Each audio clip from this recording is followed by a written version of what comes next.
At 2:15 a.m. on June 8th, 1944, a thin sliver of moonlight slipped through the rafters of a Norman barn, cutting a pale blade across the dust and timber. In the loft above, Private First Class Vernon Hayes crouched in absolute stillness, his breath low, his fingers resting on splintered boards that smelled faintly of old grain and older summers. Below him, 9 German soldiers moved through the darkness with the slow, deliberate confidence of men who believed they owned the night. Their boots grated softly against the stone, measured, disciplined, a rhythm carved by years of training. Standard doctrine said, wait, hold fire, let them pass, let dawn come, let someone else take the risk. But Hayes wasn't thinking about doctrine. He was thinking about warm hands turning cold in a farmhouse basement, about broken German words spoken too late, about 17 sudden rounds that had torn through a friend he had known for only 8 hours, but 8 hours in combat was enough to shape a bond deeper than blood. Hayes could still feel Eugene Morrison's hands in his own, still see the empty stare fixed on the ceiling, as if Morrison's last sight were something terrible only he could see. 4 minutes later, 9 German soldiers would lie motionless on the barn's stone floor, and not a single shot would be fired. Hayes was 34 years old, too old, by every regulation and manual the Army had ever written, to be jumping into enemy territory. But the 82nd Airborne needed bodies after D-Day, and war had a way of bending rules when the cost of keeping them was measured in coffins. What they got was not a young recruit hungry for glory, but a Kansas wheat farmer who spent most of his life learning gravity the same way other men learned scripture. Back near Salina, summers were brutal. The air hung heavy and breathless, shimmering at the horizon. Dust clung to your teeth. The hay scratched your arms raw. You worked with the sun in your face and the heat pressing against your neck until your shirt clung like a second skin. Hayes had spent 18 seasons lifting, stacking, and dropping hay bales from lofts into chutes carved from smooth wood. The city folk imagined farming was peaceful, almost romantic. But those who lived it knew the truth, the splinters that burrowed under your nails, the ache in your spine that settled deeper each year, the dust that clung to sweat and turned your throat to sandpaper. But those long summers had taught Hayes a quiet, exacting science. How weight shifted when you lifted a bale wrong. How speed multiplied with each foot of drop. How a 60-pound bale falling 20 feet could break a man's skull if he stood in the wrong place. He had dropped more than 10,000 bales through chutes in Kansas barns. He knew the sound a bale made when it hit packed earth hollow, abrupt, final. He knew the margin of error for dropping one cleanly was about 6 inches. He knew gravity not as a theory, but as a tool. None of that meant anything at 1:20 a.m. on June 6th, when he dove through the darkness of Normandy sky, the wind hammering against his equipment, tracer fire weaving through the night beneath him. His stick scattered across almost 3 miles of hedgerow country, an alien maze of earthen walls, dense thickets, and fields encased by ancient hedges taller than a man. Hayes crashed into a flooded field, the cold swallowing him from chest to ankle. He carved himself free of his chute with numb hands and spent 4 hours wandering through waist-deep water, praying the Germans hadn't heard his landing. He found what remained of his unit at dawn. Out of 47 men who jumped, 19 reached the assembly point. Normandy was farmland, but it was nothing like Kansas. Here, the fields had been shaped not by tractors, but by centuries of hands and hooves, by warfare long before America was born. Thick hedgerows walled off every plot like miniature fortresses. You couldn't see 10 feet ahead. You couldn't move in straight lines. Every field was a battlefield unto itself, every hedge a trench, every tree line a potential ambush, and the Germans knew every inch of it. They had spent 4 years turning this countryside into a labyrinth of kill zones, choke points, and hidden nests. By the end of June 7th, Hayes's company was down to 31. They had taken the village the map called Sainte Marguerite, though none of them pronounced it correctly, but they couldn't advance. The night belonged to German patrols, 9-man units that slid through the darkness like wolves, silent and familiar with every contour of the land. They moved without hesitation, without fear. They had the maps, they had the high ground, they killed anything they found after midnight. That was when Eugene died. Hayes and Morrison had jumped together. They had landed in the same flooded field, fought through the same cold, clung to each other for direction in a land that seemed to swallow men whole. 8 hours. 8 hours was all they knew each other. But in war, 8 hours beside a man could feel like 8 years of living. Shortly before midnight, Morrison went upstairs from their basement watchpost to check the road. Hayes heard boots on the boards above, a sound so subtle yet so unmistakable. German boots. You could tell by the heel strike, sharper, more metallic than American soles. He heard Morrison try desperately to surrender in broken German. Then he heard the burst 17 rounds from an MP40. Hayes counted each one because he couldn't stop himself. When he found Morrison at the bottom of the stairs, he knew immediately there was nothing to be done. The blood pooled on the limestone in dark, reflective patches. The smell of cordite mixed with the sweet metallic tang of fresh blood. Morrison's eyes stared upward, unfocused, frozen open. His hands were still warm. That warmth, that terrible, stubborn warmth, haunted Hayes more than the wounds. The German patrol was gone before Hayes could do anything. Doctrine said it was suicide to fight 9 men in the dark with only 1 rifle. Doctrine was probably right. But Doctrine hadn't been in the basement. The next day, the squad moved to a farm complex west of Sainte-Mère-Église. Their company commander wanted observation posts in the barn loft's elevated positions with decent sightlines through the hedgerow breaks. Hayes climbed into one of the lofts, expecting the usual: old timber, packed earth, the smell of dried hay. Instead, he found something that didn't belong. The floor was concrete, far too modern for a centuries-old barn, and in the northwest corner, a wooden chute, smooth as river rock, worn by decades of use, dropping straight down through the floor. The same kind of chute he'd used all his life. He crouched beside it, staring into the shadowy shaft, imagining the fall, remembering the sound of hay hitting earth, the weight in his hands, the way a bale could slip if you turned your wrists too much. He saw moonlight glint at the bottom. The drop was around 23 feet. The floor below was stone, not dirt, a hard surface, an unforgiving surface. He thought about hay bales. Then he thought about objects that weighed the same: a pack filled with rocks, an ammo crate stuffed with scrap metal, a sandbag filled with broken bricks. That night, Hayes lay awake with the memory of Morrison's death pressing against his chest like a physical weight. The darkness smelled like gun oil and sweat, but when he closed his eyes, he smelled blood. When he tried to rest his hands, he felt Morrison's fingers in his own, warm at first, then cooling. At 3 a.m., he stopped trying to sleep. He climbed back into the loft with nothing but his entrenching tool and began to work by feel alone. No light, no sound, except the scrape of metal against concrete. He pried up the floor around the chute. The concrete was only 2 inches thick, poured over the original timber. He worked silently, shovel in one hand, fingers in the cracks, concrete dust coating his tongue. It tasted like the dust of Kansas wheat fields in late August, dry and familiar and bitter. By dawn, he had widened the opening from 8 inches to 14, just enough for a sandbag to pass through without resistance. He smoothed the edges with his bayonet until the wood felt like polished rails. Then he gathered materials, 3 sandbags from the perimeter line, filled them with chunks of broken brick from a collapsed pig shed, each weighing somewhere between 55 and 65 pounds. He made 3 more, 6 in total. Belt and suspenders, as his father used to say. Always bring twice what you think you'll need. He tested the math in his head. A falling object accelerates at 32 feet per second squared.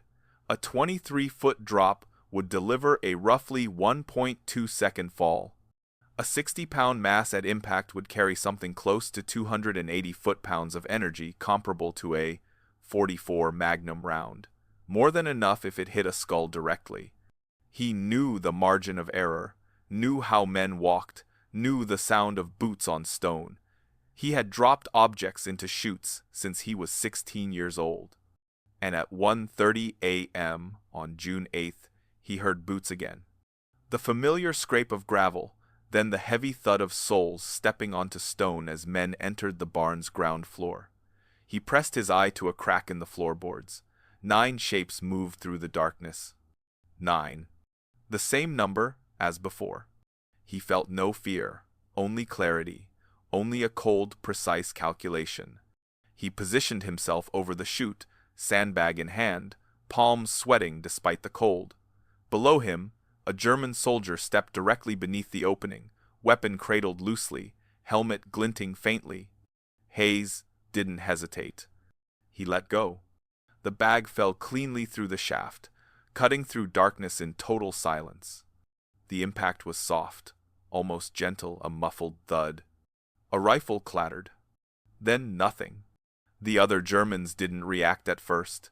In the darkness, a single dull thump could have been anything, a dropped rifle, a stumble, a man shifting his footing. One of them muttered a quiet question, low and tense. Another called out a name into the blackness. Müller. There was no response.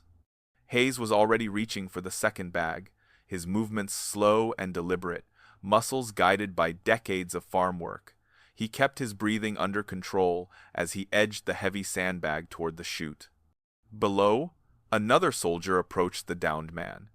Hayes watched through the crack as the German stepped directly into the kill slot, leaning forward slightly as if trying to understand why his comrade wasn't answering.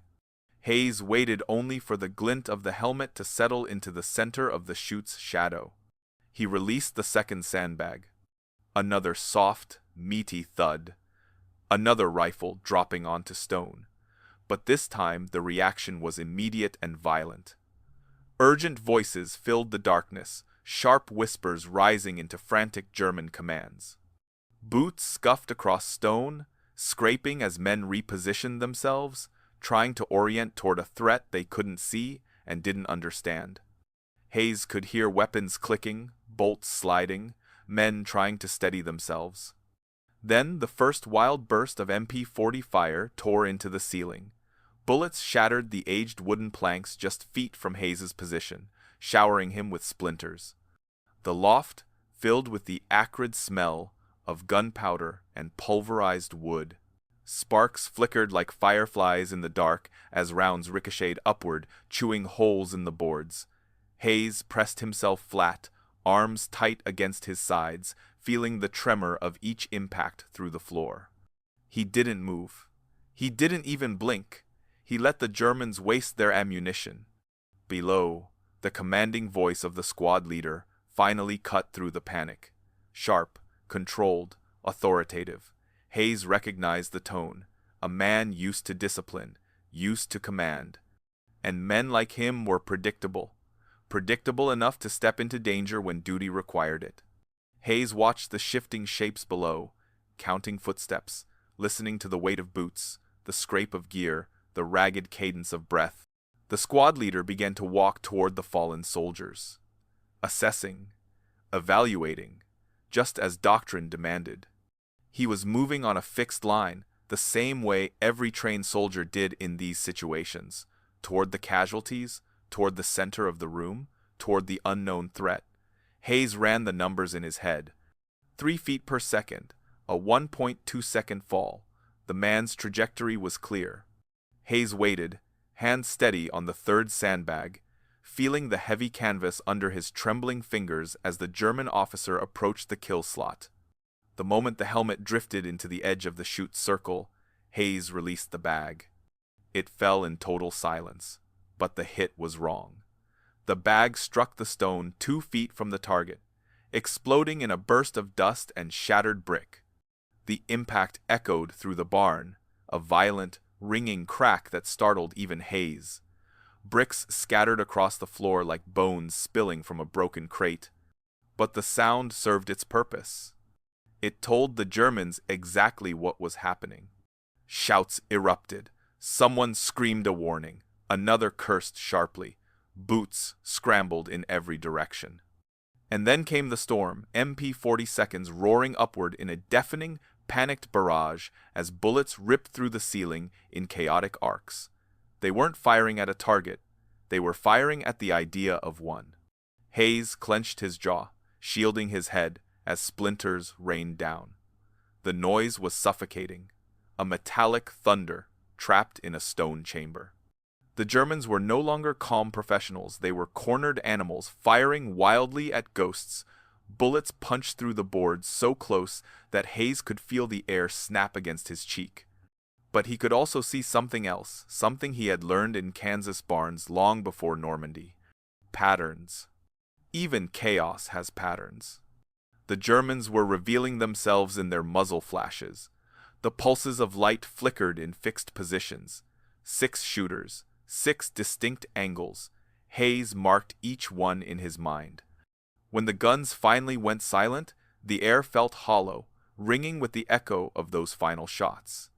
He heard frantic reloading, the metallic clatter of magazines, the curse of a man whose fingers shook. He crawled carefully toward the next sandbag. The squad leader barked new orders. Retreat, regroup, cover positions. The Germans divided. 3 darted toward the exit, slipping into the darkness outside. 2 crouched behind hay bales. And one stood completely exposed, his silhouette rigid, weapon raised, scanning upward for movement. 10 feet from the chute, but closing the distance in slow, cautious steps. Hayes's breathing slowed. He could feel his heartbeat beating into the floorboards. The target moved with discipline, eyes tracking shadows, trying to identify the source of death. Hayes waited, studying the man's motion. 3 more steps. 2. 1. When the helmet entered the predictable path, Hayes released the 4th sandbag. The hit was perfect, clean, final. The German collapsed without a single cry. His rifle struck stone with a cold metallic ring that sliced the silence like a knife. The remaining 3 men opened fire again, short, panicked bursts. They were shooting from cover now, their rounds ricocheting off beams and walls, but they were firing blind, consuming ammunition they couldn't spare. Hayes rolled away from the chute, letting the wood absorb the shots that tore through the floorboards. 2 Germans sprinted out into the night, their boots fading into the darkness beyond the barn walls.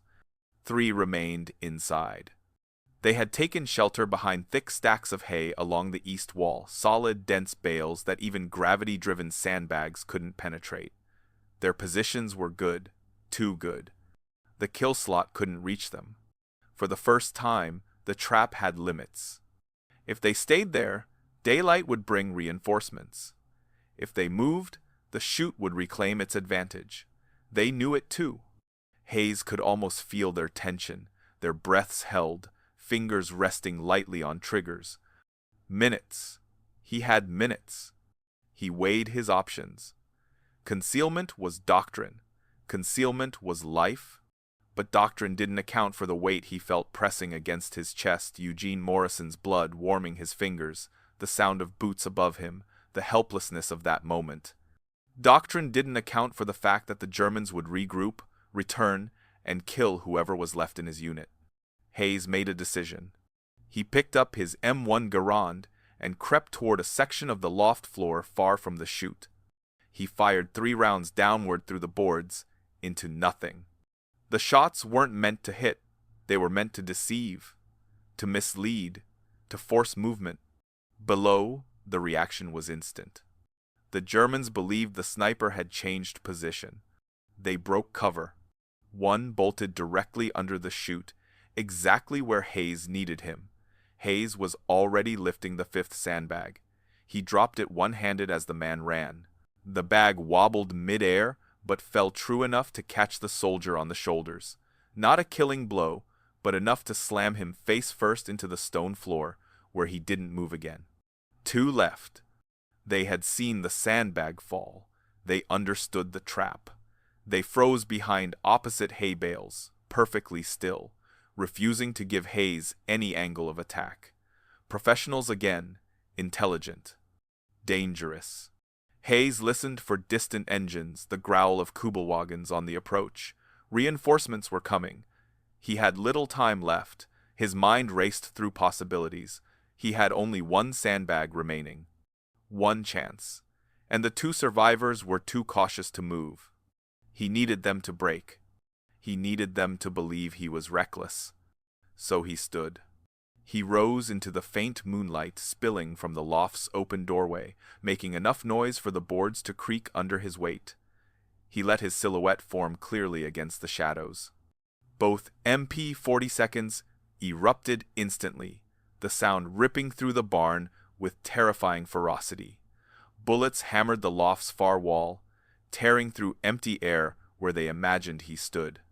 Hayes dove behind a support beam, the gunfire shredding the world above him. Splinters burst across his face and arms. The smell of burning wood and hot metal filled the loft. One German shouted something sharp, covering fire while the other moved. Hayes heard the rhythm of footsteps, the shift in weight, the scrape of boots turning on stone. The man was repositioning, trying to flank the source of fire, trying to find a clean line. His path would take him past the chute.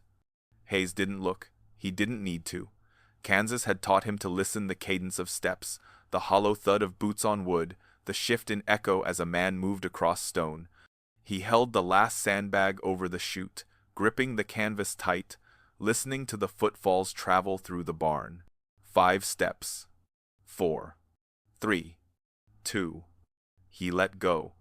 A final thud, a short, choked cry, a body falling hard. Then silence except for one voice screaming in rage, the last German, the survivor, who bolted for the door and vanished into the night. Hayes stayed motionless, chest pressed to the floor, heart slamming so hard he could feel the vibration through the boards. The loft smelled like hay, cordite, and the rusty breath of blood rising from below. His ears rang. His throat felt raw. He couldn't tell if the trembling in his hands came from cold or exhaustion or something deeper, something older, something he hoped would fade but suspected never would. Engines rumbled outside as Kubelwagens arrived. German voices filled the barn, sharp and incredulous. Hayes listened to them, search boots scraping, men shouting, flashlights sweeping across the ground floor, stopping at the bodies scattered like broken statues around the barn. They argued, bewildered. No one could explain it. No shell casings, no firing position, no angle for a rifle shot, just bodies with skulls crushed, lying beneath a perfectly smooth hole in the ceiling. A sniper that never fired. A nest that never existed. A threat they couldn't understand. A ladder creaked. Hayes didn't move. A German climbed halfway to the loft, shining a flashlight into the darkness above, the beam sweeping inches from Hayes's face. It passed over hay bales, beams, dust missing him entirely before the soldier descended again, declaring the loft empty. The Germans loaded their dead into the vehicles and disappeared into the night. Hayes didn't move for hours. When dawn seeped through the cracks, pale and cold, Hayes finally stood. His legs trembled, his back ached, his hands were unsteady. He approached the chute and looked down, seeing the bodies, the broken bricks, the blood pooled across stone. His stomach turned violently. He vomited into the corner of the loft. Then he climbed down and walked back toward his company's lines, rifle in hand, saying nothing. By noon on June 8th, every soldier in Hayes's company had heard the whispers. Whispers that moved the way rumors always did in war, quietly at first, then spreading like fire through dry grass. Men spoke of a barn west of Sainte-Mère-Église, of 9 Germans found with their skulls shattered clean through, as if struck by a hammer the size of God's own fist, of a sniper who killed without leaving a single spent casing behind, a ghost in the rafters, a phantom with perfect aim, a man who could strike from above without ever firing a weapon. They didn't know Hayes had been gone, didn't know he had spent the night in the loft wrestling with gravity and grief. They didn't ask where he'd been. In the chaos of Normandy, a private missing for a night was unremarkable. Men drifted away, men got lost in hedgerows, men wandered through fields alone until the world became nothing but darkness and the quiet hum of distant artillery. Hayes simply walked back into the perimeter with his rifle and took his place as if he had never left. But the story traveled fast. The company's lieutenant, a man named Morrison, no relation to Eugene but a farm boy from Iowa with the same quiet way of speaking, went to investigate the barn himself. He climbed into the loft, his boots echoing softly against the boards. He found the widened chute, the smooth edges, the scratches around the concrete where someone had pried it up. He found the empty sandbags stacked in a corner like discarded shells, and he stood there for 10 long minutes, staring down through the chute into the carnage below, doing the same math Hayes had done. Running the numbers, understanding them, respecting them. He knew instantly who had done it. He didn't tell anyone. He didn't write a report or make an accusation. He simply returned to camp, found Hayes along the perimeter line, and gave him a long, steady look, a look that said everything without speaking a word. Then Morrison walked to the company armorer and requisitioned sandbags. By nightfall on June 8th, 6 barn lofts across their sector had crude, widened chutes built into their floors. Men whispered the method to each other between hedgerow fights, sharing the idea like a secret weapon delivered by the land itself. By June 10th, nearly every barn within a mile radius had a kill slot carved into its loft floor. By June 12th, the tactic had spread into neighboring units, men in the 101st Airborne crafting their own vertical death traps, using whatever materials the French farms offered. By June 15th, German patrols had stopped entering barns entirely. Something primitive had taken hold, a kind of fear that gnaws at the back of the mind, that crawls under the skin, that whispers that the very ceiling might kill you if you stepped in the wrong place. It didn't matter that the kill slots were rare. It didn't matter that the odds were low. Every German patrol now entered each structure with heads tilted up, rifles raised toward the rafters.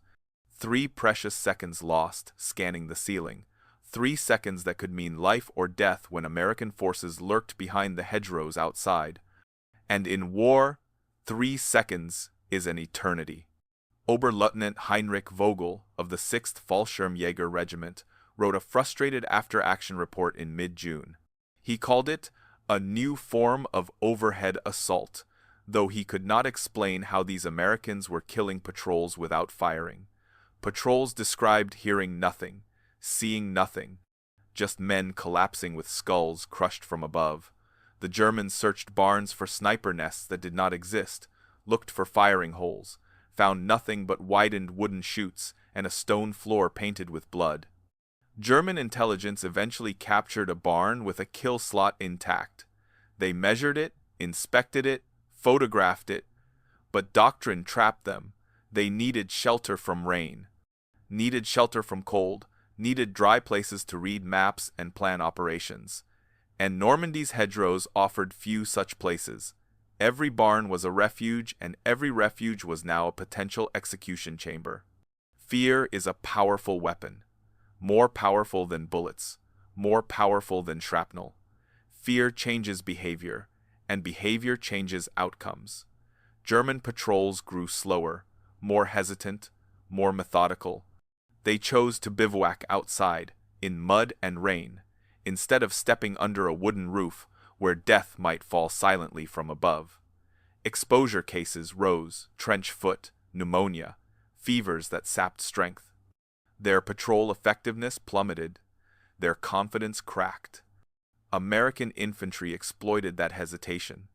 Official U.S. Army documentation eventually credited the tactic simply to emergent field improvisations by forward elements of 18 Airborne Corps. Bureaucratic language rinsed clean of blood and grief. No name attached. No origin noted. Just one more entry in the evolving doctrine of close-quarters combat. Hayes wasn't mentioned. He didn't want to be. When asked decades later, he would simply say, "It was just farming. Same physics, different stakes." Hayes survived Normandy, survived Operation Market Garden, survived the frozen hell of Bastogne during the Ardennes offensive. He took shrapnel in the left leg but refused evacuation, hobbling through snow with a limp and an M1 Garand, unwilling to leave the men he had come to see as brothers. He stayed through to VE Day, returned home in October 1945 with a Bronze Star, a Purple Heart, and a Combat Infantryman badge. None of the citations mentioned sandbags or kill slots, or the German patrol crushed in the barn on June 8th. The Army had no box on the form for weaponized gravity. Hayes went back to Kansas, bought a small farm outside Salina with his discharge pay, married a librarian named Dorothy, had 3 children who grew up thinking of their father as a quiet man who rose before dawn, worked the fields, fixed fences, and never raised his voice. He joined the VFW but rarely spoke at meetings. Not because he was hiding anything, simply because he had already said everything he needed to say, quietly, to the men who had lived it with him. He didn't tell his children. Not one word. When he died in 1983 at the age of 73, after a heart attack in his own barn, the obituary in the Salina Journal mentioned he had served in Europe, mentioned the 82nd Airborne, did not mention gravity or sandbags or the 9 Germans in a Norman barn. His children only learned the truth in 1997, when a military historian contacted them. The historian had traced the kill slot tactic back through after-action reports, field journals, tactical memos, and one peculiar set of handwritten notes by Lieutenant Morrison. He followed the trail like an archaeologist uncovering a buried civilization. At the end of that trail stood a single name, Vernon Hayes. The kill slot tactic influenced post-war doctrine subtly but unmistakably. Modern close-quarters combat training now includes vertical threat awareness, the idea that attacks can come from above, that rooftops and lofts and crawl spaces can hide more danger than any ground-level corridor. The specific sandbag technique is obsolete, but its ghost lives on in every soldier trained to check ceilings first.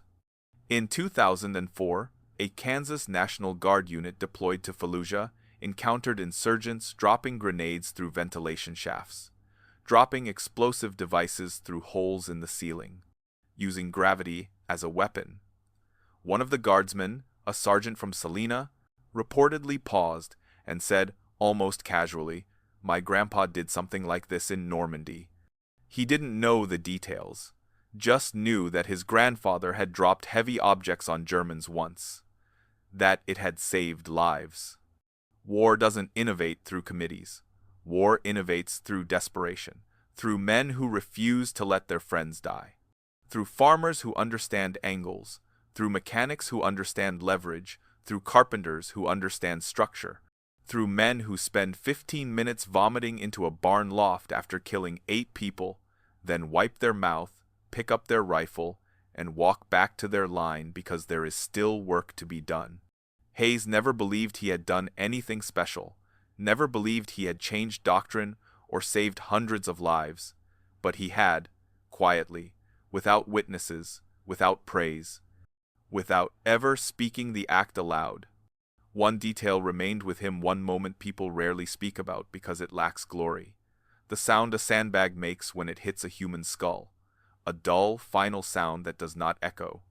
The coppery smell of blood mixing with cordite. The strange, trembling warmth of a dying man's hand refusing to turn cold. Hayes tried to leave those memories behind. Sometimes he did. Sometimes he didn't. In 1956, long after the war, Hayes was driving through Salina when he saw a young man in an 82nd Airborne uniform hitchhiking on the highway. Hayes pulled over, offered him a ride. The soldier talked eagerly about jump school, about Fort Bragg, about the division's legacy.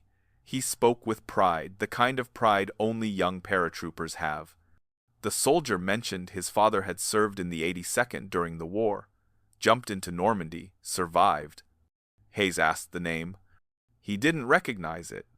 Could have been one of the 19 who made the assembly point. Could have been someone who never walked into a barn. Could have been a man whose life had been spared because German patrols no longer used barns as checkpoints after June 15th.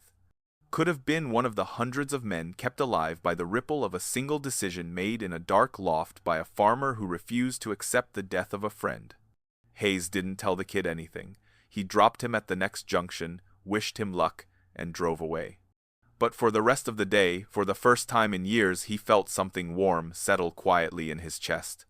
Not pride, not triumph, something gentler, a simple, quiet knowledge that sometimes breaking every rule is the only path worth taking, that sometimes the manual is wrong, that sometimes the solution is carved into the grain of a wooden chute taught by summers in blistering Kansas heat, that sometimes the war is won not by generals, but by privates kneeling in haylofts with sandbags and grief, and the echoes of their decisions outlive them. Decades later, the world still remembers paratroopers and beach landings and armored divisions. But somewhere in the tapestry of victory, woven between lines of official reports and forgotten field notes, lies the quiet legacy of a Kansas farmer who trusted gravity more than doctrine. A man who never asked to be remembered, but whose actions saved men who went on to raise families, hold grandchildren, and live full lives beneath peaceful skies.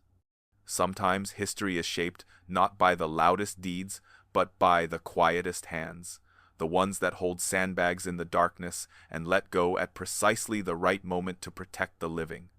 These stories matter. These men matter. And as long as they are told carefully, truthfully, without embellishment or pride, the echo of their choices continues on, carried forward by those who remember.